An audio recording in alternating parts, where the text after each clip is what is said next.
Hey everyone, welcome back to the Leadership Project with your host Mick Spears. Our vision is to inspire all leaders to challenge the status quo. We bring you weekly topics and thought-provoking guests to get you to stop, reflect, and think about what it means to be a leader in a modern world. Our aim is to help you become the leader you wish you always had, as we learn together and lead together. Please enjoy the show.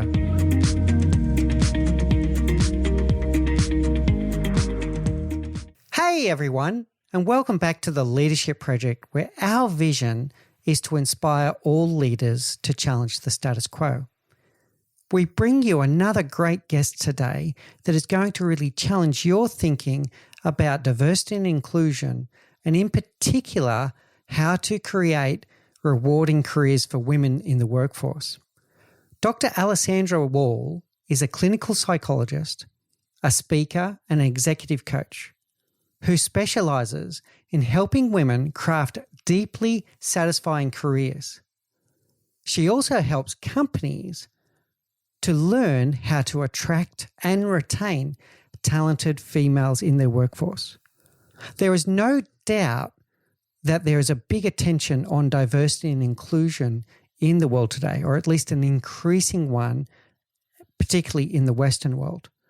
But it does open up questions as to, are we being successful and what more can we do? So I'm really pleased to introduce Dr. Wall with us today and for us to explore this conversation and to understand her perspective about where the world is and where we need it to be and how we can get there. So Alessandra, please say hello to our audience and give a little bit more detail on your background. Hello, audience. Let's see, some detail on my background. By trade, I am a clinical psychologist. That is how I started my career. And it has incrementally led to exactly where I am today, which is, as you mentioned, coaching and working specifically with organizations and with women inside those organizations to position them, to be successful.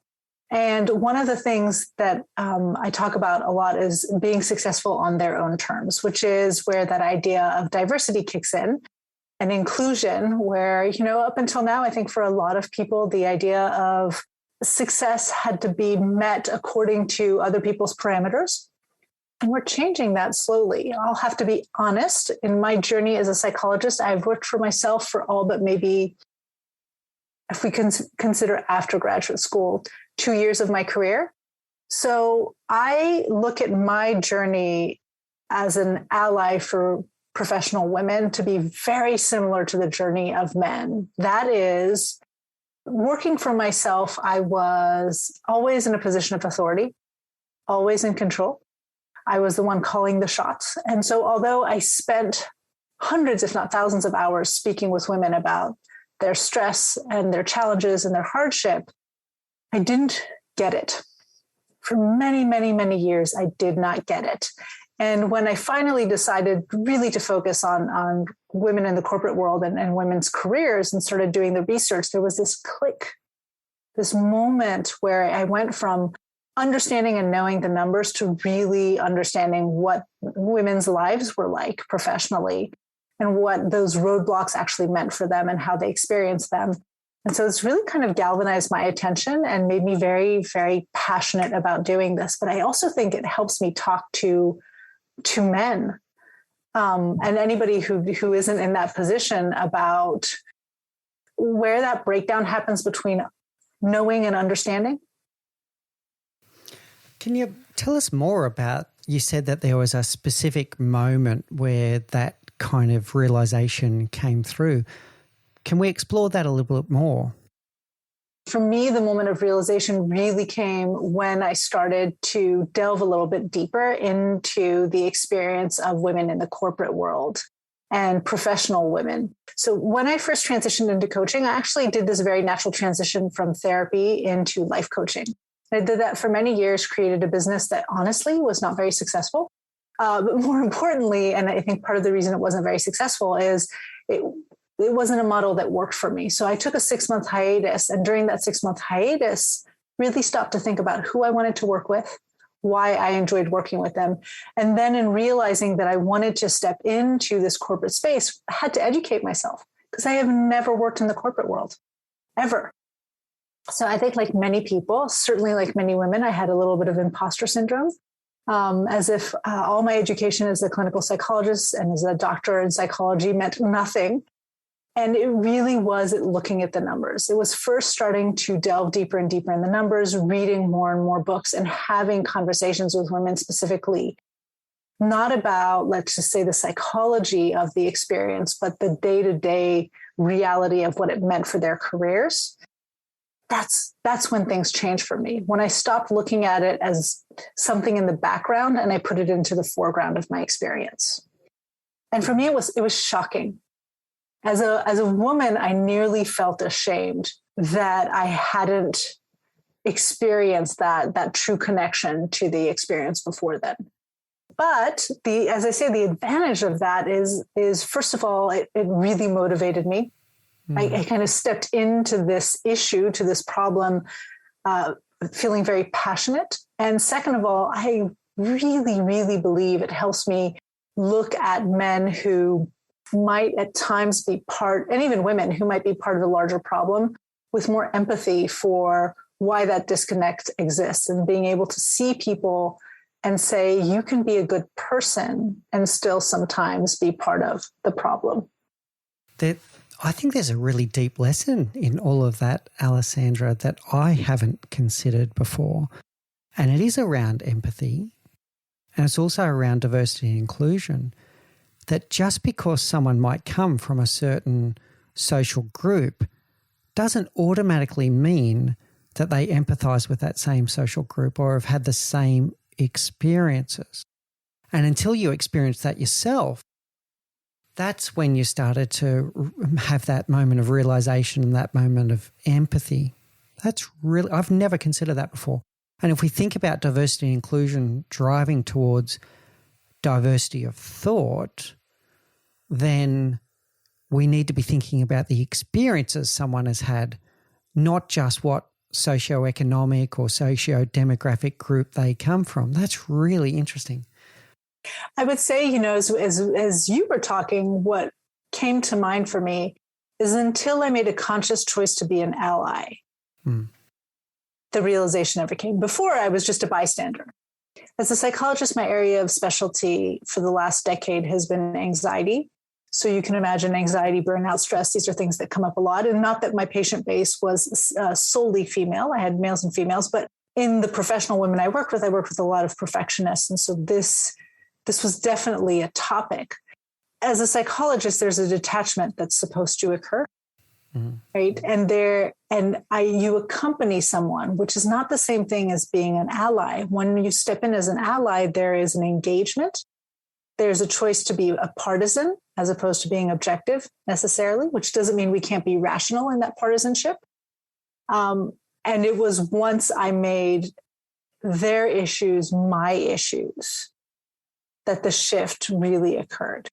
Because the truth is, it's very easy to pit men against women in the subject matter of gender, for example, and gender diversity and equality. But women are just as guilty as men of participating in, reinforcing, acting out systems that hold women back. Right? Sometimes we're even worse than men at it. So just because, if I look back, I can say, oh, yes, I remember the times I've been called sweetie, darling.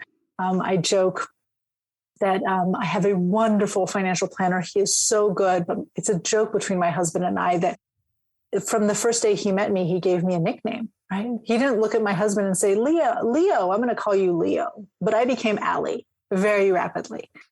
And he's really not a bad guy. I would not call him a misogynist or anything, but it's these small things that kind of undermine the authority.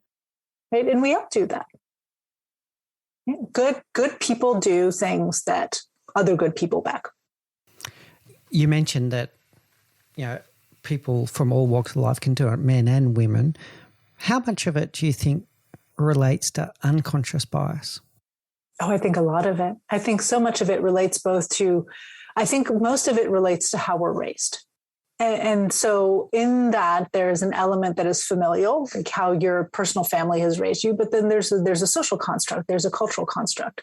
And our cultural construct for women, regardless of whether we're talking about, the Middle East or Asia or Europe, is still very similar, right? There's still this idea that women are supposed to be softer, that we're supposed to be more collaborative, that we are supposed to be caretakers. And some of that, I believe at least, is biological. And I don't think there's anything wrong with that. I think actually when you look at female leadership, you see aspects of that expressed in the more collaborative nature of female leadership, right? So it's not a bad thing.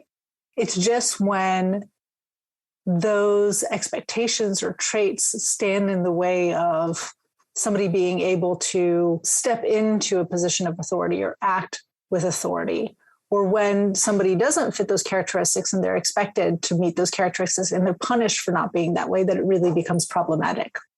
I'll share something with you from my personal life recently that kind of really made me stop and think about unconscious bias and where it starts. And I wrote an article about this, in fact, on LinkedIn. But it was when my wife was pregnant with our 9-month-old boy.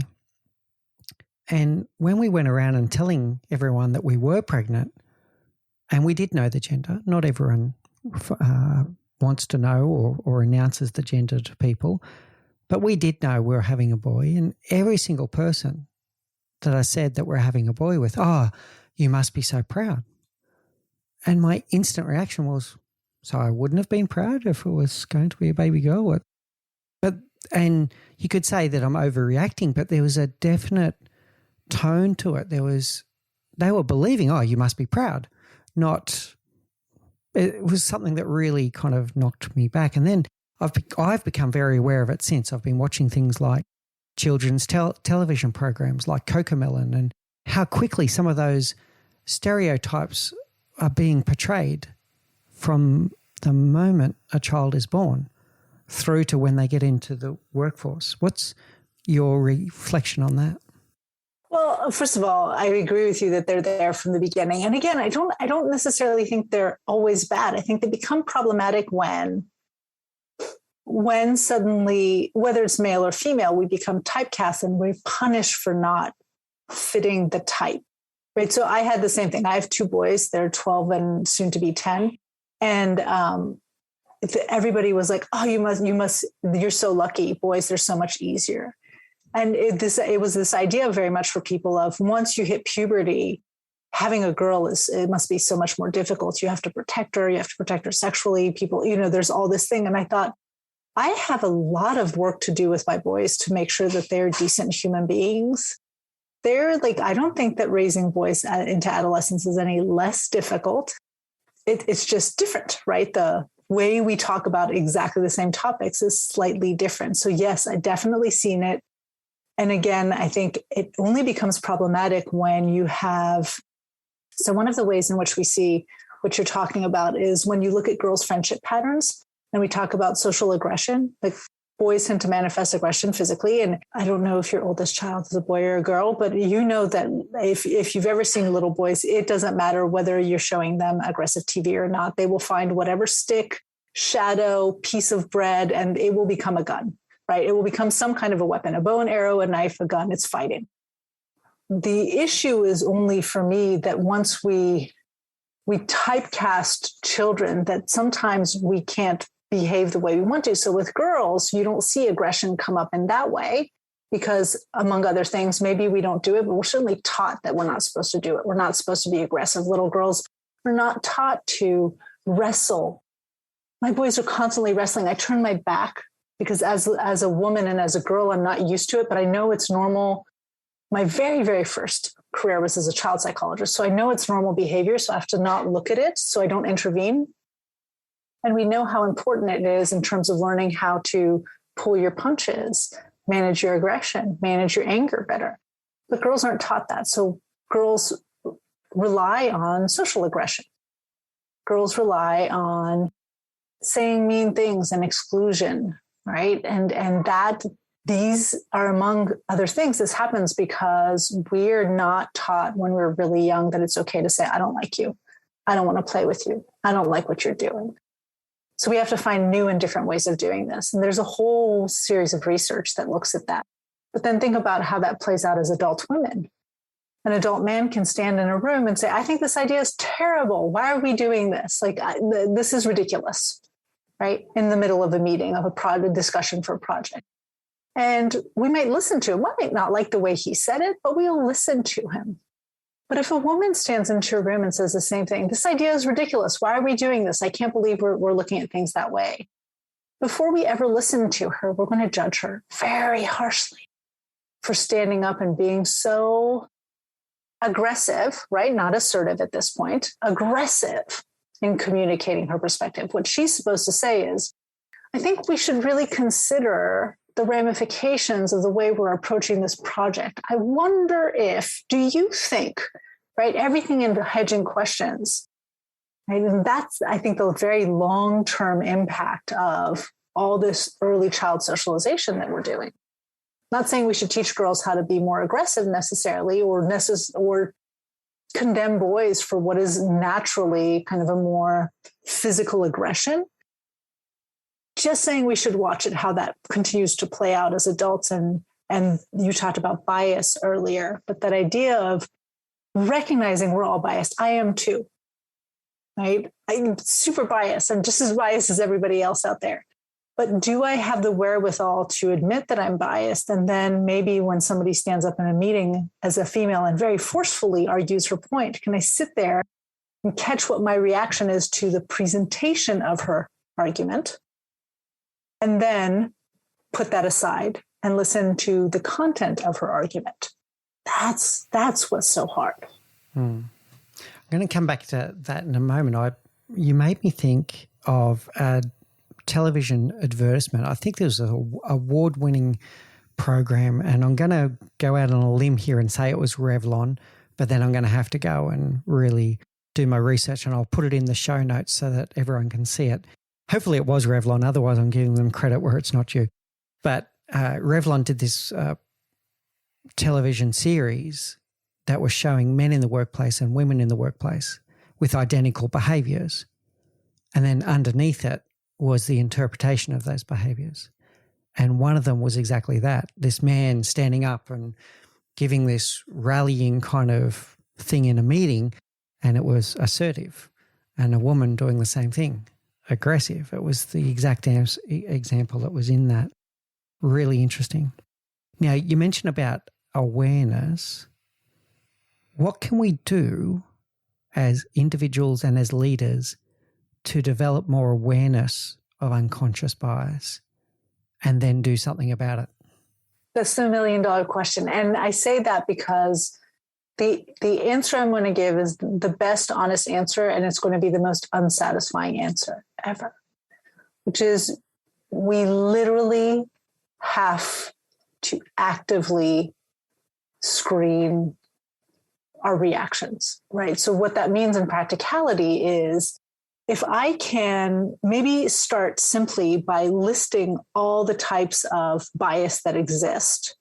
If I really wanted to be exhaustive, I could, at the end of a meeting, say, okay, where were there opportunities for this type of bias to present itself? Let me think back on my reactions, on my thoughts, on my beliefs, and let me challenge the potential bias. I think a little bit more realistically is if there is, so when I teach on allyship, I give a couple of very simple stereotypical dynamics that take place with women and the bias that underpins them. And I might tell somebody, so I just want you to watch for this. I just want you to watch, for example, one of the stereotypical dynamics or filters is the Wonder Woman filter. So this assumption that a lot of women have, especially in the workforce, that in order to be of value, they have to be everything for everyone at all times, right? So it's the woman in the room who's always raising her hand, who's saying, I can do it. And if you work with this woman, you know her, she is essential to your team, to your office, to your business, because she is the one you go to when you need help? And she always says yes, right? And I might start looking at what are my assumptions about her when she says no, right? Do I even assume she's going to say no, or she has a right to say no, right? So being aware of a single bias and choosing to work on a single bias at a time. The really big ones that we know of with women are biases, the one we just gave, right? So when a woman uses direct authoritative speech, she is labeled as authoritarian, right? So aggressive, pushy, bossy. You can throw in whatever other words you want to show, what you want to put in there, are associated with women who speak clearly and with few words and assertively. If you're listening to this, you can just say, well, maybe I'm going to choose to pay attention to that. You know, how do I judge women who don't pad their language? What labels have I affixed to somebody in my office who is very ambitious and is open about her ambition? What is my reaction to an email that comes in, and instead of saying, "Hey, Mick, thank you very much for your previous email. I hope your weekend has gone very well. You know, in regards to your other point, here are my thoughts. By the way, I hope you have a wonderful week. Take care." Versus, "Hey, Mick, here are my thoughts. Let me know what you think."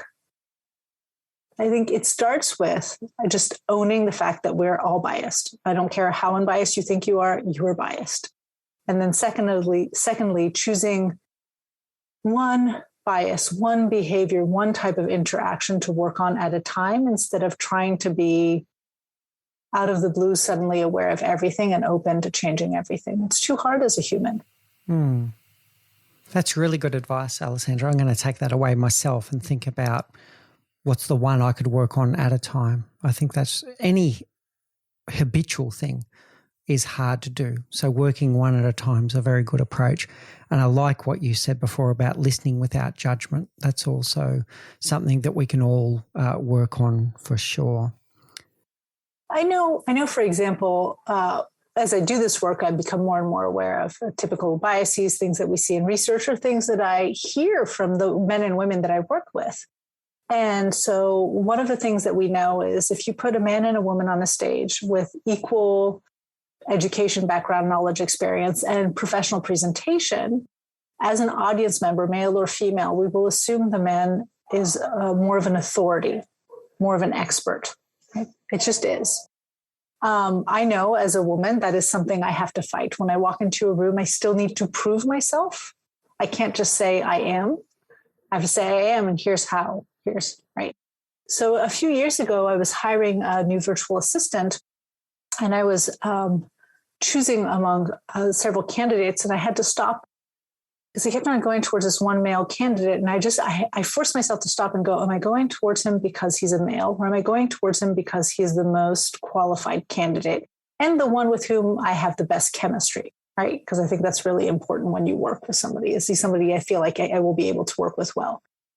But just choosing to take that moment to pause. I think if we all did small things like that, we would be far better off. That doesn't mean that the bias won't express itself, but at least we're trying to become first more aware. Awareness gives us opportunity for change. Then we can practice change.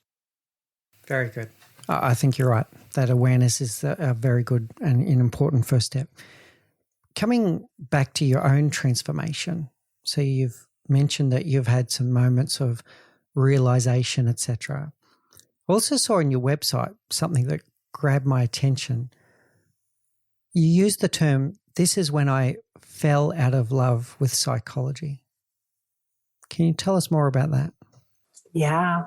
So, like I think many people, although maybe I'm assuming too much, I decided that I knew what I wanted to be as an adult very early on in my career, right?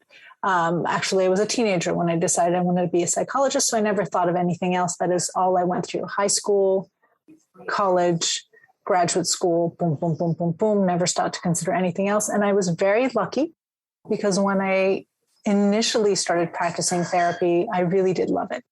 I, no joke, would walk into work singing every single day.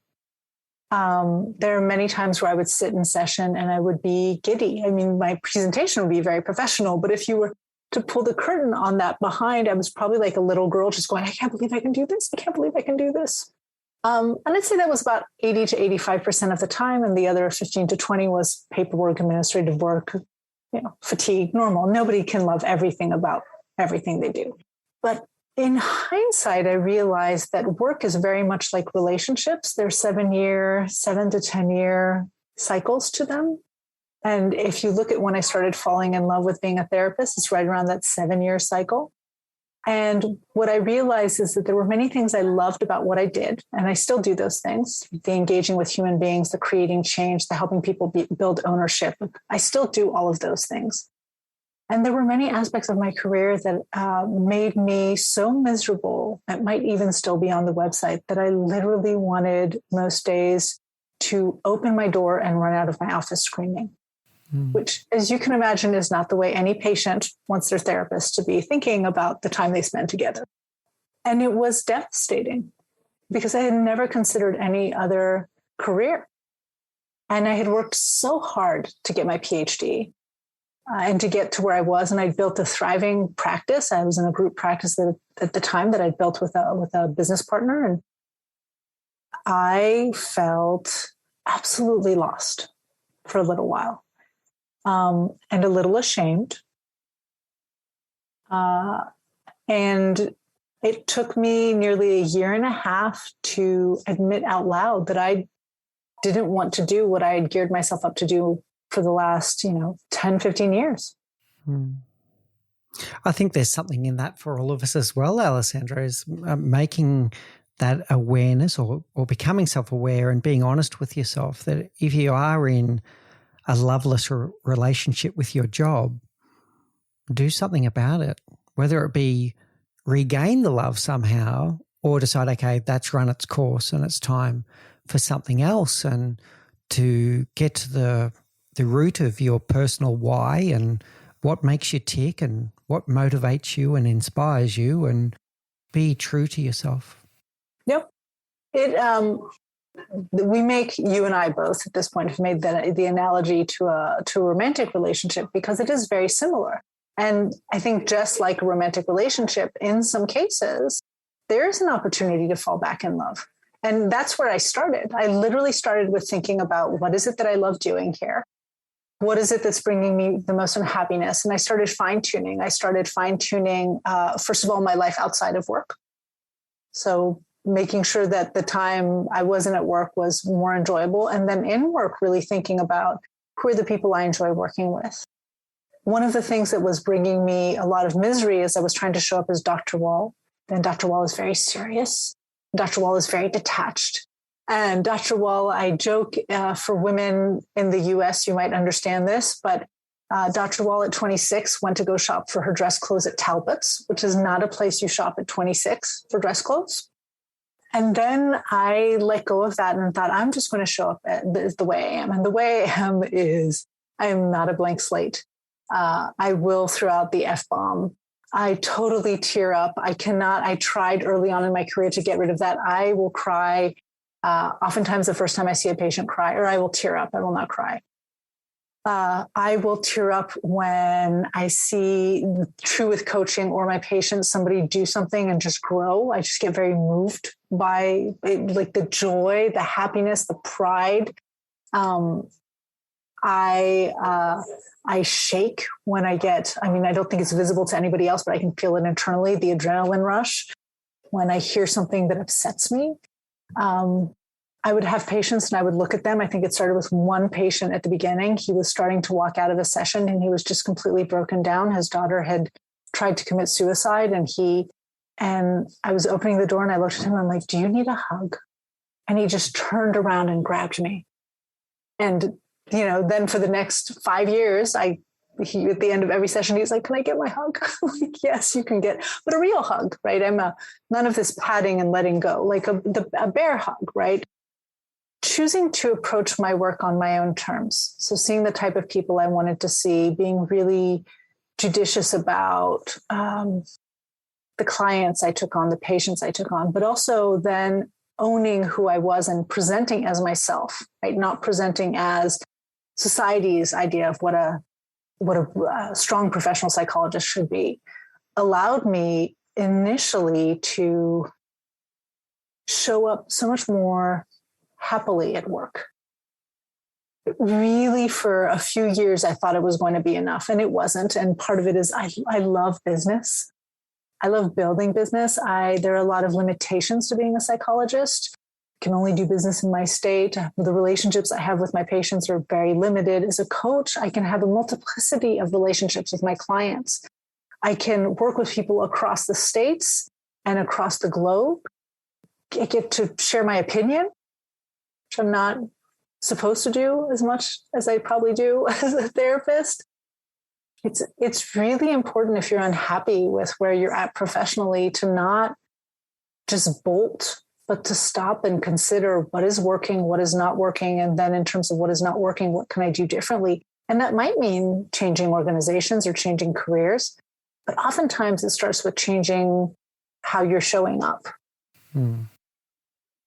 Thank you for sharing so openly and transparently with us, Alessandra. I really appreciated that. And I think I speak amongst all of us, or for all of us, to say that we're really glad that you did that pivot and you refound your passion and everything that you're doing today to help women to find those deeply rewarding and satisfying careers. So, yeah, lesson in that for all of us. And thank you for sharing that with us for sure, Alessandra. Let's move now to the state of play in corporate world and talk about diversity and inclusion first, and then we'll work through some different stages throughout how to make this happen. What's your view of the current state of diversity and inclusion in, let's say, the Western world? Okay, I'm very cynical, so I have to start with that. It's fine. I think the needle is moving in the right direction. I think it went from being a non-issue to being an issue for the squeaky wheel to being something that was good PR, it was good branding. And I think we're starting to move out of the good branding into real action. However, I believe that's going to be a very, very slow transition. So I think we still have a lot of companies that aspire to be more inclusive, more egalitarian, more equitable, more diverse. But it's going to take a lot of restructuring internally of organizations to actually get there. And I don't think many companies yet are willing to do the real work that is required and invest the money. It's expensive to change a system. What I've seen is I think we have made some movement. We've gone in the space of, let's say, the last decade, from a situation where a CEO would stand up at a town hall meeting or some kind of gathering of the business or even with shareholders and stand up on a stage and declare just how important diversity and inclusion is. And if you challenge them to the side and ask them, so what do you think it actually means? The deep meaning of what it actually meant wasn't there. It was just rhetoric. It was something that maybe their HR department had scripted for them or something like that. It wasn't really there. I feel like that's starting to shift, but not universally, is my current view. Certainly, I keep on referring to the Western world. We should also keep an eye on that what we think is happening in, let's say, North America or in Australia or in the UK isn't necessarily representative of what's happening in all parts of the world as well. So there's others where maybe even the first steps have not been made. So for the audience at home, what do you believe diversity is and why is it important? I just had the conversation about this morning with doing a panel on male allyship. So we're talking about why allyship is important. I think there are a couple of reasons why first question, what is diversity? I think at its baseline, diversity is just what it sounds like. It's having people in your organization who represent different backgrounds, different ideas, different ways of operating. and being able to bring those ways of operating, those ideas, those backgrounds into the operations of the system. And it's not enough. It's going to date me, but that's okay, because I think you and I are around generationally the same place. It's not enough to have the United Colors of Benetton here and have a beautiful advertisement, right? The idea is to have all that diversity that might be visually present in the demographic makeup of your workforce actually show up in how you run meetings, operate your business, create new services or products, right? So it's we're seeing a lot of push for diversity in terms of bringing people who look and think differently. I don't think we're yet at the place where organizations have figured out then how to take that demographic diversity and bake it into the operations. So we're still doing things very much the way they've always been done. Now, the value of that is what I just said. Because the world is a very diverse place, if you're thinking of it if we move away from the humanity of it, right? The importance just as humans of coming together and the basic human value of creating a more equitable space. From a business standpoint, it makes so much sense. The more diverse your workforce is, the more innovative they are, the better they will be at being able to create products or services or market those products or services to the right audiences or to multiple audiences in different ways. Like financially, it makes so much sense. And it's unfortunate, but not unforeseen, that is really, I think, what needed to be expressed to companies before we started seeing that shift. But why not also acknowledge it? Like, it's good business. Mm. Yeah, fully agree. And I've seen that firsthand in our industry. When you get those different diverse minds in a room, we uncover things that we would never have thought of if we didn't have a diverse set of thinkers in the room, without any doubt, whether it be uncovering more about the problem space or uncovering more ideas as to how to solve that problem. It pays for itself no end. Not to mention it's the right thing to do, but there's definite business benefits in this. Of course, the downside is the more perspectives you have, the more difficult it is to come to a decision. And I was going to say consensus, but sometimes you can't decide by consensus, right? That's not always the right way to lead. So, but the more difficult it is to come to a decision. And that, I think, is part of when we look down the road at building inclusions in organizations. And I don't have the answer for how to do this, by the way. But in addition to teaching people how to listen to one another better and take each other seriously, hear each other, we're going to have to learn how to then work with way more data to come to the same types of solutions or answers. The key there about what you said earlier about putting your biases aside, being aware of those biases, and then listening very openly, listening with an open mind, listening without judgment. And you used the word before to focus on the content, not the person. That's probably something that we all need to think of as well. You've been listening to The Leadership Project with your host, Mick Spears. Join us each week as we bring you more thought-provoking guests. Don't forget to hit subscribe so that you are informed of all future episodes. If you're enjoying the show, it would be greatly appreciated if you can leave us a review and tell your friends about us. You are also welcome to join the Leadership Project Facebook community group, where we have an active conversation going about all things leadership.